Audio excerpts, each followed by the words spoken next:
He brought the injured Apache woman home, then learned it was an old Apache marriage rite. John had always enjoyed his quiet life, living on the edge of the desert just outside the Apache reservation.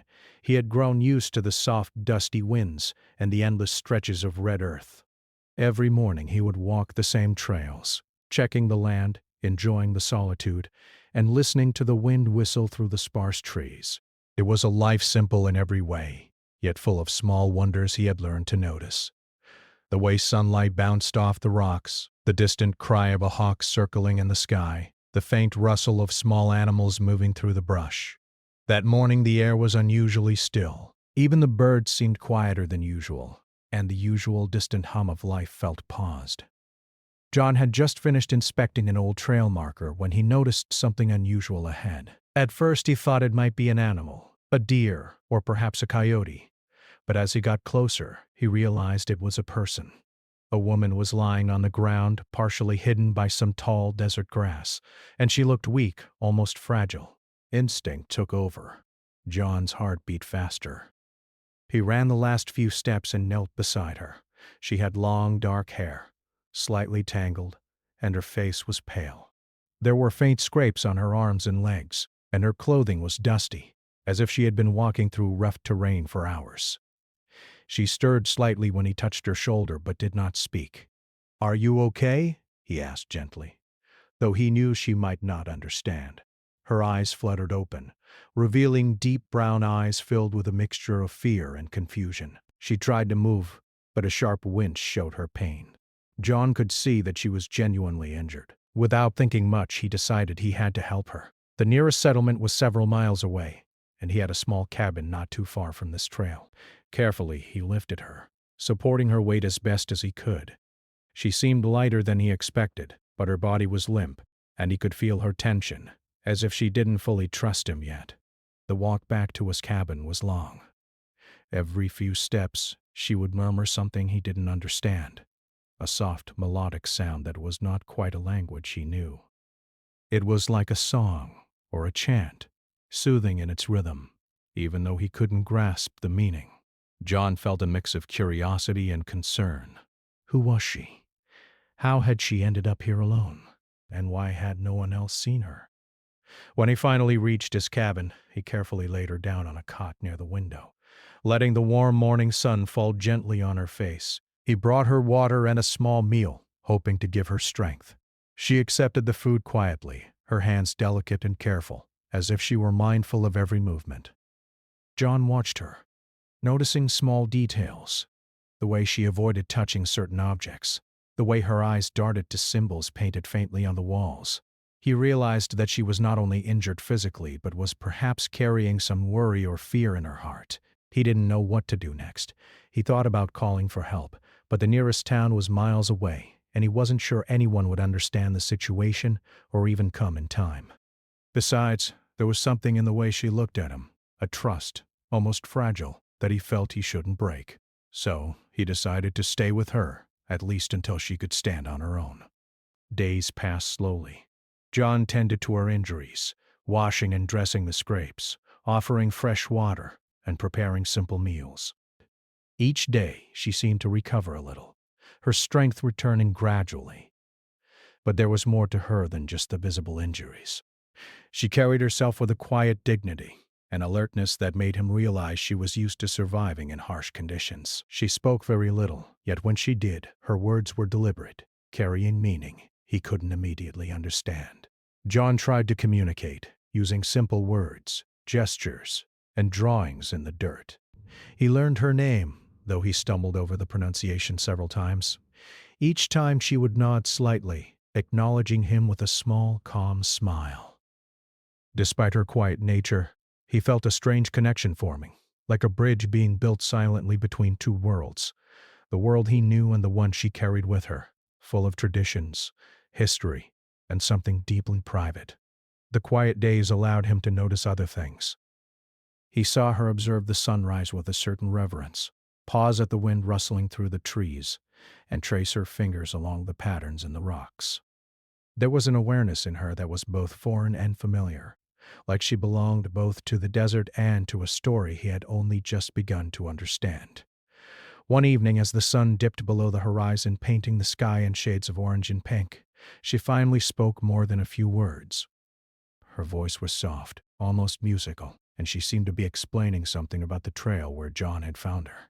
He didn't understand the words, but her tone carried a mix of explanation and caution, as if she wanted him to know that the path he had taken was not ordinary. John listened carefully. He realized that this was more than just an injured traveler needing help. There was a story here, a reason for her presence, and perhaps a lesson hidden in the quiet desert around them. He felt a deep responsibility, not just to care for her wounds, but to honor whatever it was she represented, even if he didn't yet understand it. That night, John sat by the window, looking out at the stars. The desert was silent, except for the occasional call of a distant owl. The woman slept peacefully on the cot, her breathing calm and steady. Yet John's mind raced with questions. Who was she really? Why had she been alone on the trail? And why did he feel deep down that his life had changed the moment he carried her back to his cabin?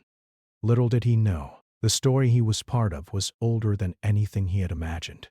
It was tied to traditions and customs that had survived generations, hidden in plain sight, waiting for someone to step into the role fate had set for them.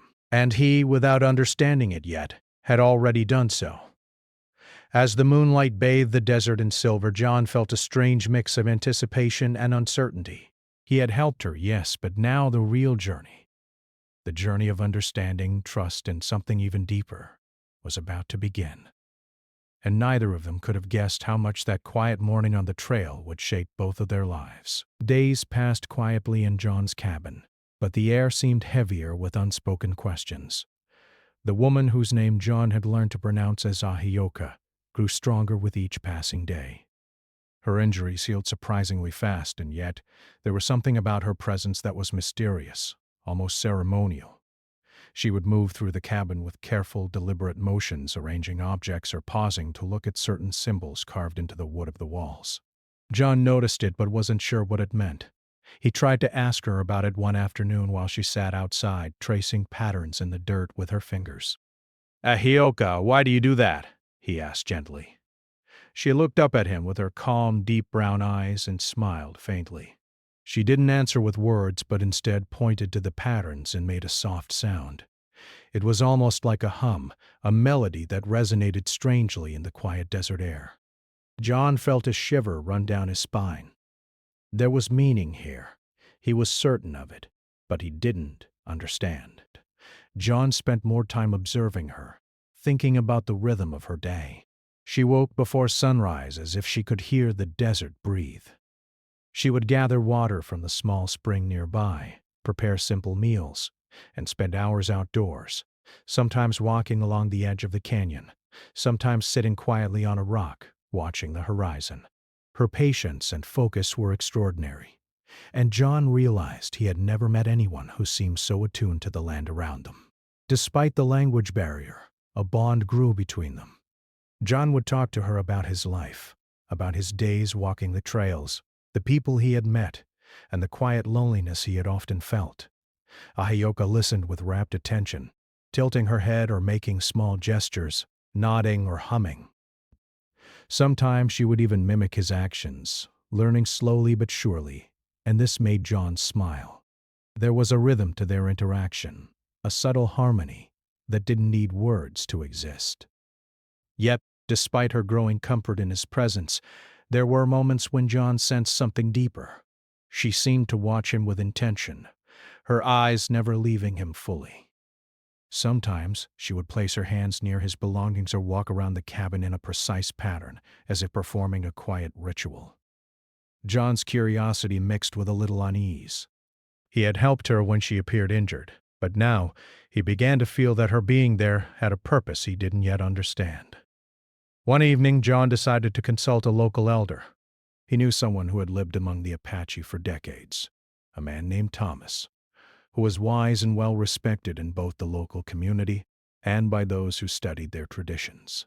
Thomas was known for sharing knowledge carefully, explaining things with patience, and John hoped he could shed light on Ahioka's behavior. Thomas listened intently as John recounted how he had found Ahioka and how she had behaved in the days since. Thomas's eyes twinkled with quiet amusement. "Ah," he said finally, "you have brought yourself into an old tradition, whether you realize it or not." John frowned. A tradition? What kind of tradition? "She's injured. She needed help."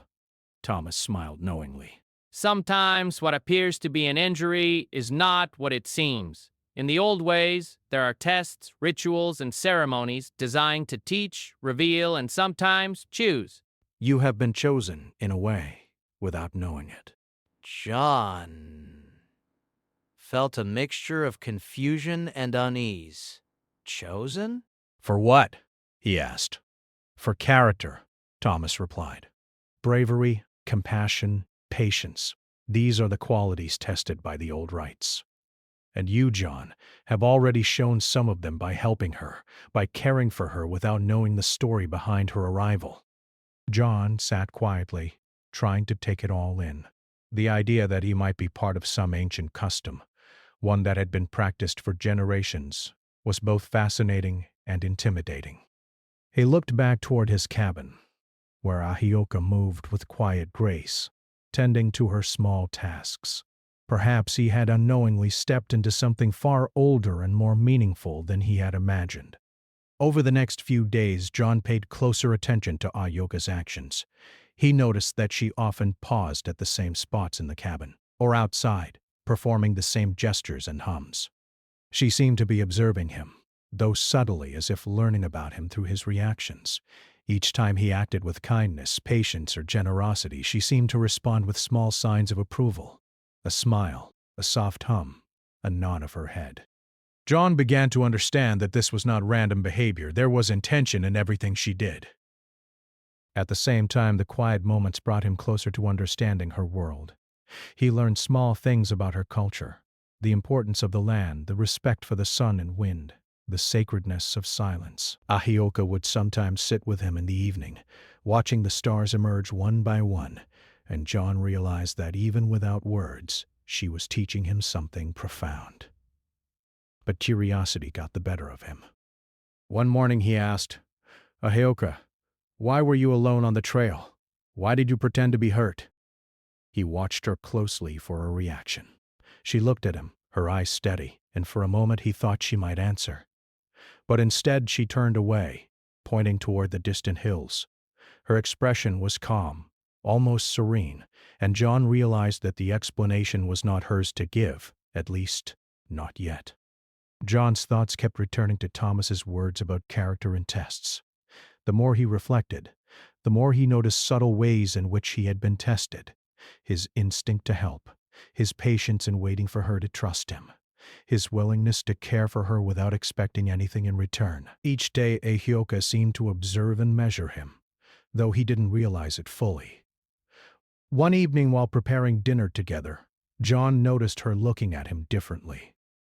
There was a softness, a recognition in her eyes. It was as if she had seen who he truly was, not just an outsider wandering the desert, but someone capable of kindness, respect, and understanding. John felt a strange mix of pride and humility. He didn't know the rules of her world, but he sensed that he was passing some invisible test, one that mattered deeply to her. Life in the cabin settled into a rhythm, each day teaching John more about patience, observation, and respect.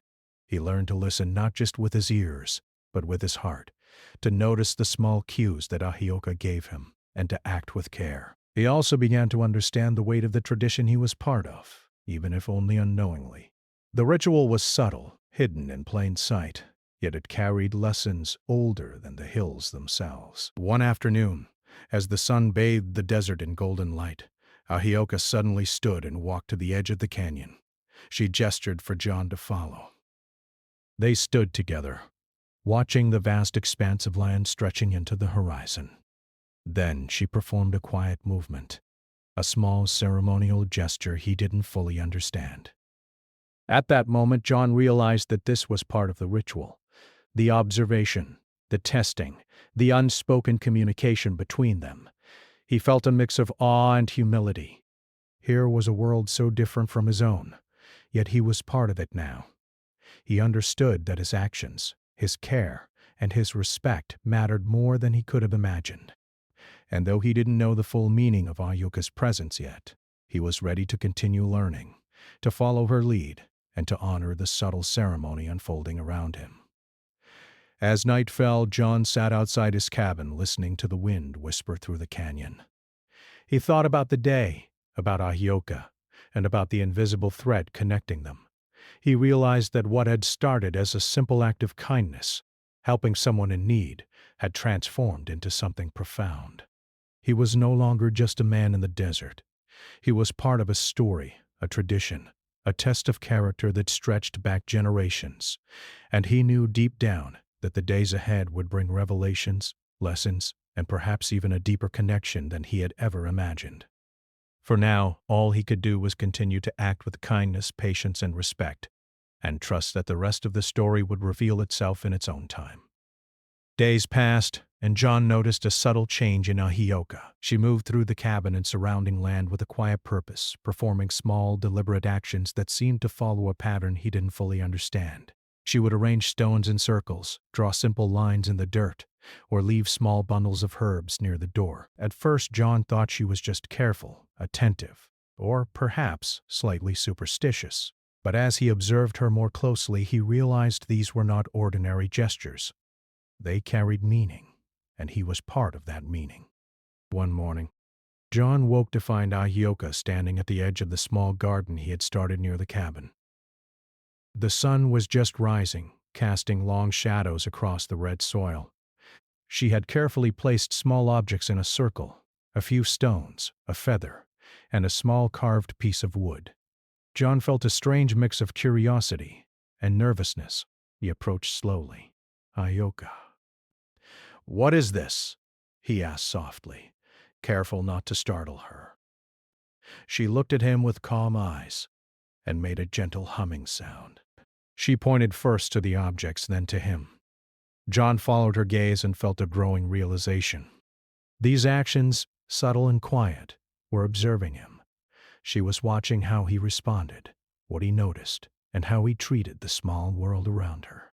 It reminded him of something Thomas had said, that he was part of an old tradition, a test of character. And now he began to see it more clearly. Ahyoka was not merely recovering from injury. She was part of a ritual that measured patience, respect, and kindness.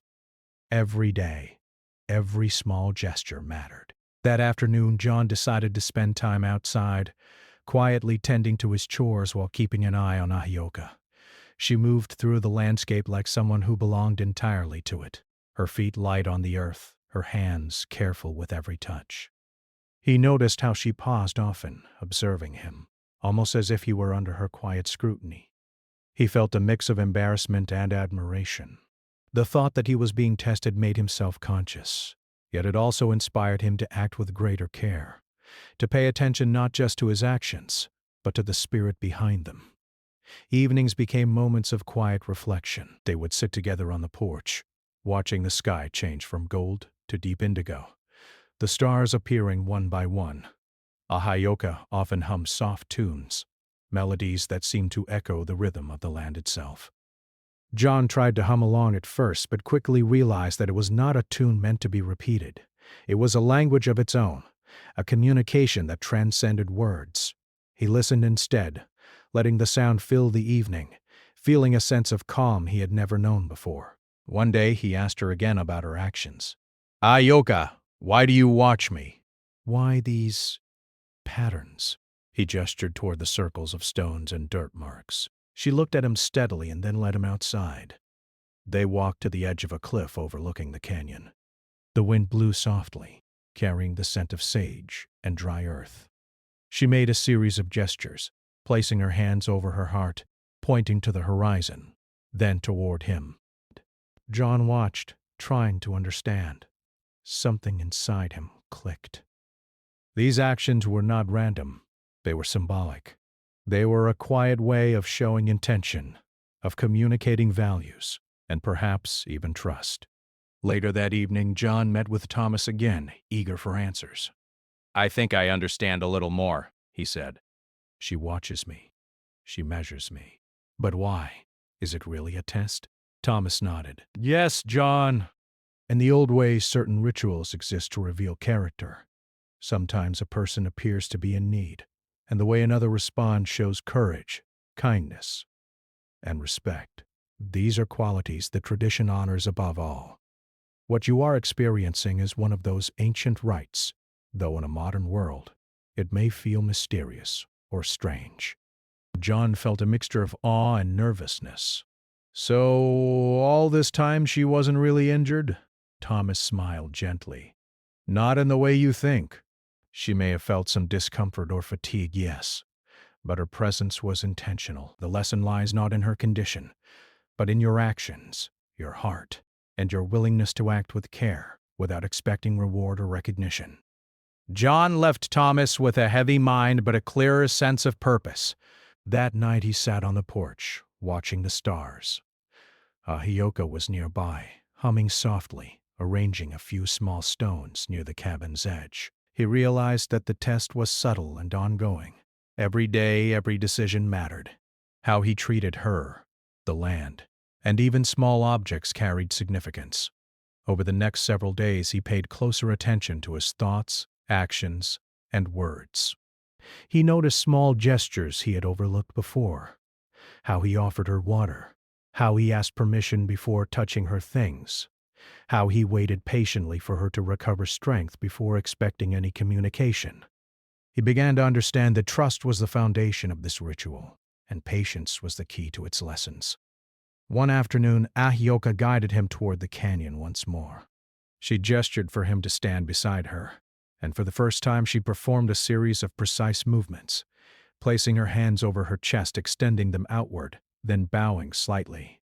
John watched and mirrored her movements as best as he could.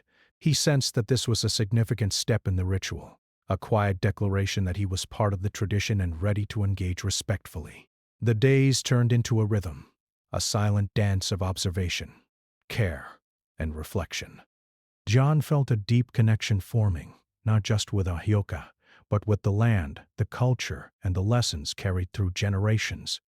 He began to notice patterns in her actions, learning to interpret small gestures as messages. A nod, a hum, or even the way she placed her hands became a form of communication, a dialogue beyond words. John also noticed how Ahioka observed him during his everyday activities. She watched as he chopped wood, tended a small garden, and performed simple chores. Each action seemed to carry meaning, and he realized that his character was being observed in the most ordinary moments. A kind word, a gentle movement, a moment of patience. All of these were measured, and he understood that they mattered more than any grand gesture. One evening, as the sun sank below the horizon, painting the canyon walls in gold and deep red, Ahioka approached John. She placed her hand gently on his arm and looked at him with a steady gaze.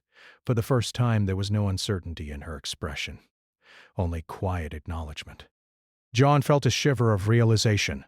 This was a moment of recognition, a subtle confirmation that he had passed part of the ritual, not through grand actions, but through consistent care, attention, and respect. That night, John reflected on the journey so far. He realized that the true test had never been about the woman's injuries, or even about him.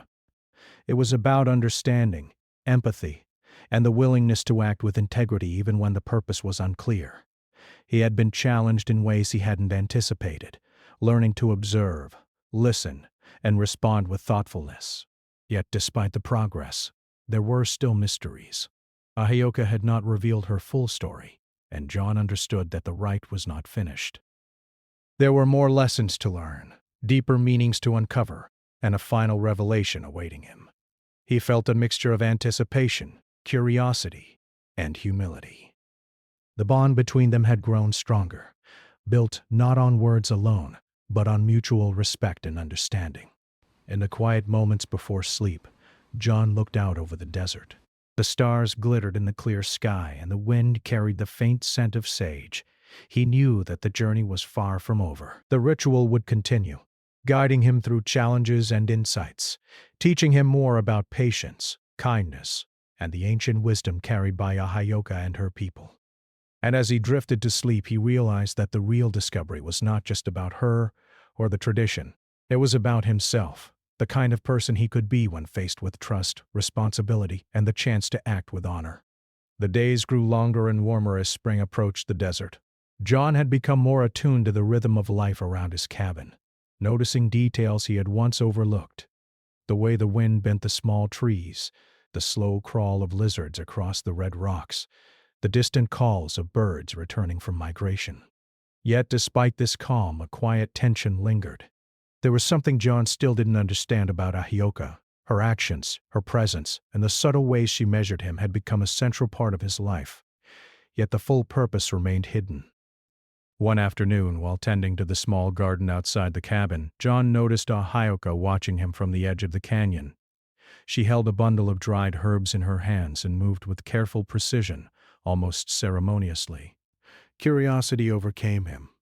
"Ahioka, what are you doing with those?" he asked, stepping closer. She looked at him steadily, her brown eyes calm and unwavering. Then, with a soft gesture, she motioned for him to follow her.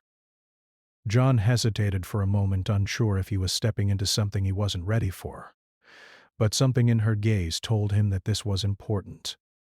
He followed her across the rocky path to a secluded area where the desert stretched wide and open, the horizon endless in the warm light. There, she placed the herbs carefully in a small circle and made a series of deliberate gestures, touching her chest, extending her arms outward, then bowing slightly. John watched, trying to mirror her movements. His heart raced. He realized that these gestures were not random. They were part of a ceremony, something ancient and meaningful. He thought back to Thomas's words. This was a test of character, a rite designed to reveal the depth of his patience, kindness, and understanding. After a few moments, Ahioka turned toward him and spoke softly. Her words were few, but John understood them immediately. She explained in the broken English she had been learning that this was a ritual of choosing, a tradition carried through generations of her people. The injury she had feigned, the need for care, and the observation of his character were all part of an ancient rite, a way to test the intentions and values of a potential partner. John felt a mixture of shock, embarrassment, and awe. All the small gestures, the subtle tests, the quiet observation, they had not been accidental. He had unknowingly passed through a tradition that had been practiced for generations, a ritual meant to honor character above all else. He had acted with kindness, patience, and respect without realizing that each day was a step in a ceremony older than he could imagine. Ahioka's eyes softened as she saw his reaction. She explained further, describing how the rite was not meant to force a decision but to reveal truth. In the past, women of her people would use this method to see the strength, patience, and integrity of a man. It was not about appearance, wealth, or skill. It was about heart, humility, and the ability to act with honor even when the purpose was unclear. John listened intently, feeling the weight and significance of the tradition. As the sun dipped toward the horizon, Ahioka gestured for him to sit beside her on a large rock. The wind carried the faint scent of sage and desert blooms, and the colors of the canyon walls glowed in shades of gold and crimson. She spoke about the values the ritual celebrated: courage without aggression, patience without complaint, generosity without expectation. Each story, each movement, each hum she had performed in the days past now carried deep meaning. John felt both humbled and inspired. He realized that the lessons had already begun to change him. He saw his life differently, the ways he approached challenges, treated others, and cared for the world around him. Ahioka's ritual had not only tested him, it had taught him. It revealed the qualities he possessed, the ones he needed to cultivate, and the understanding that respect, empathy, and kindness were more powerful than any action performed without intention. Over the next several days, John immersed himself in the ritual, observing and learning from Ahioka. Each movement she made, each symbol she placed, each gesture she performed became a lesson.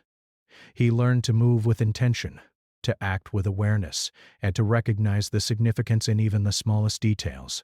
The quiet moments, preparing food, tending to the garden, arranging stones, became acts of respect, each step a reflection of his growth and understanding.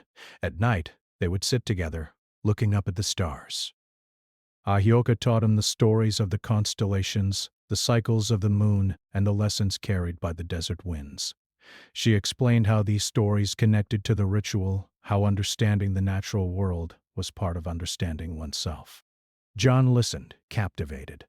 Each lesson deepened his respect for her people, their traditions, and the wisdom they carried through generations. One evening, as the sky turned deep indigo and the first stars appeared, Ahioka made a gesture he recognized immediately. She extended her hand toward him, her eyes calm but intent. John understood that this was a moment of choice, a recognition that the ritual had reached a significant stage. It was not a demand or an expectation, but an invitation to continue the journey, to embrace the understanding they had built together. John reached for her hand, feeling the warmth and strength in her grasp. In that moment he realized the depth of the connection between them. It was not simply about tradition, ceremony, or the passing of a test. It was about mutual respect, understanding, and trust. The Rite had revealed not only who he was, but who they could be together, rooted in honesty, care, and shared values. The following days brought a quiet celebration of the ritual's conclusion. Ahioka and John continued their routines, but now there was a new understanding between them. Small gestures carried acknowledgement, smiles conveyed meaning, and the unspoken bond they shared became a source of strength. John felt a sense of peace and clarity he had never experienced before, knowing that the path they had walked together was both meaningful and transformative. John reflected on everything he had learned: the importance of patience, the power of observation, the value of kindness without expectation. He realized that the true purpose of the ritual was not just to test him, but to teach him the qualities that mattered most in life. Ahioka's presence had been a guide, a teacher, and a reminder that character was revealed in actions, choices, and respect for others. As the sun set on the desert horizon, painting the canyon walls in brilliant hues, John felt a deep sense of gratitude. He had entered the ritual unaware, guided by instinct and compassion, and emerged with understanding, humility, and a renewed sense of purpose. The experience had changed him, revealing the strength of his character and the importance of living with awareness and care. Ahioka looked at him, her eyes reflecting the colors of the sunset. She gestured toward the canyon, toward the land, and toward the sky. John understood. The ritual was complete, but the lessons would remain with him forever. He had passed the test not through grand actions, but through quiet care, respect, and integrity. The journey they had shared was a bridge between worlds, a connection between past and present, tradition and life, teaching and living. That night, as the stars blanketed the sky, John sat outside the cabin, feeling the wind on his face and the warmth of the earth beneath him. He thought of Ahioka, of the ritual, and of the lessons carried through generations. He understood now that the true meaning of the ceremony was not in a single moment, but in the daily choices, the quiet observations, and the care shown without expectation. And he knew that the bond they shared, built on trust, respect, and understanding, would continue to grow.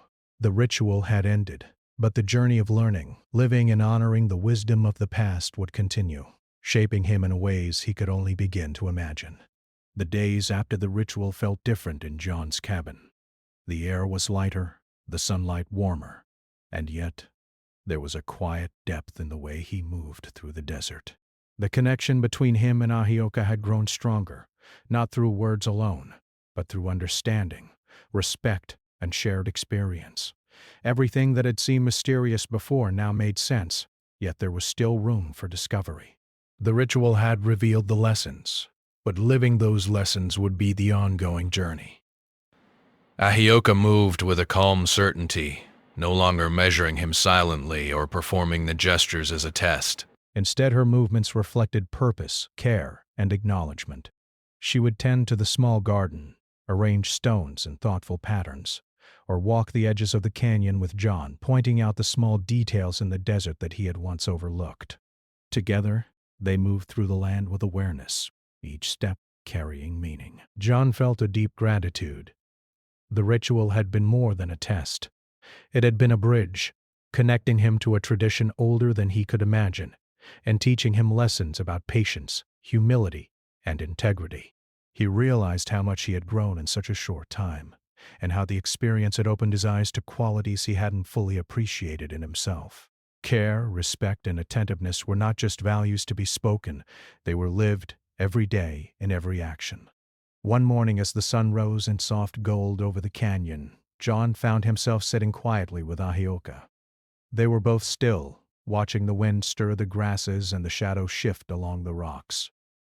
After a long pause, John spoke, his voice soft but steady. "I understand now. It wasn't about you being hurt or me helping you.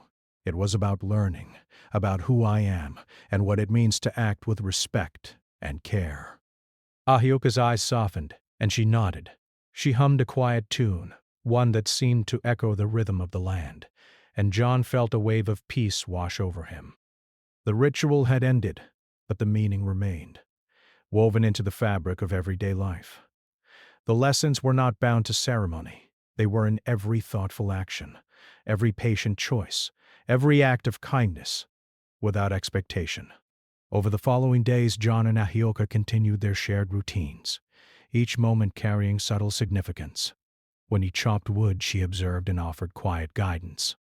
When she tended the herbs, he learned to notice the small signs of growth, change, and life. Each task became a practice, a way to honor the lessons the ritual had taught. The desert itself seemed more alive, more meaningful, as if it were acknowledging their awareness and care.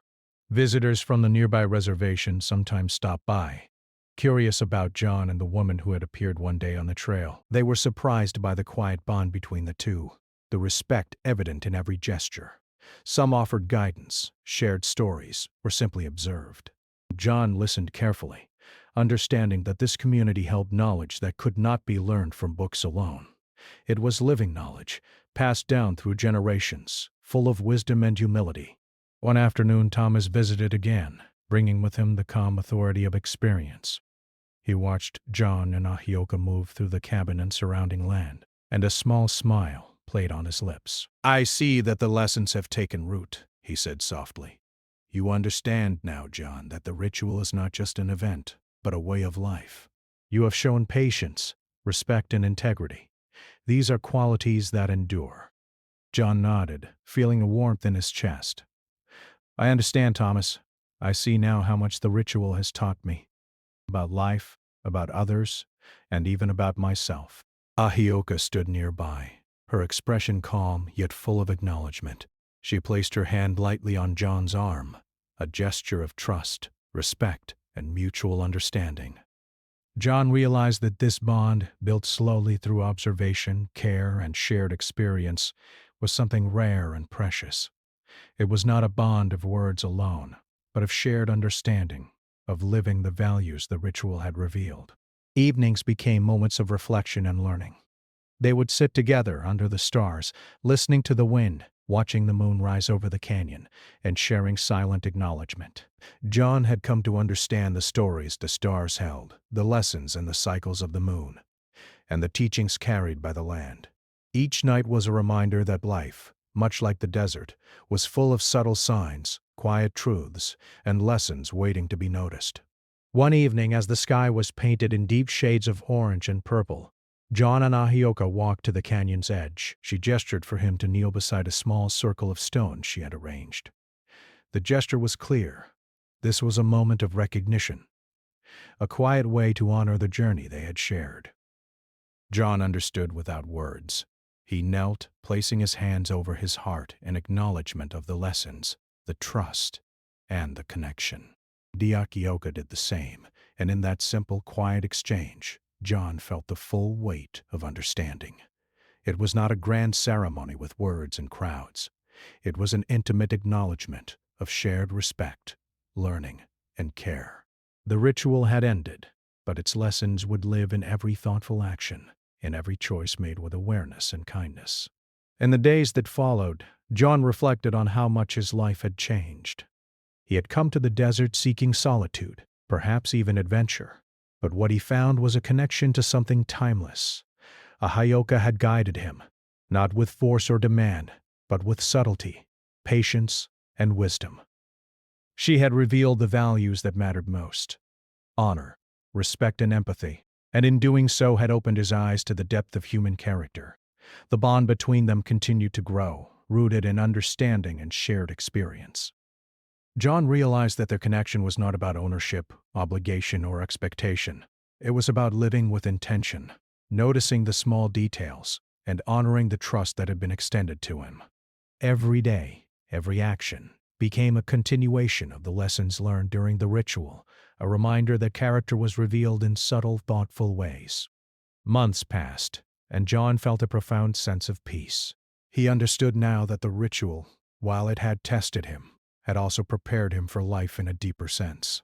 He had learned to observe, to care, and to act with respect and integrity. These were not just qualities for a single moment. They were guiding principles for every interaction, every choice, and every relationship he would encounter. Ahioka remained a quiet teacher, a guide, and a companion. Together they moved through life with awareness, understanding, and a shared respect that transcended words.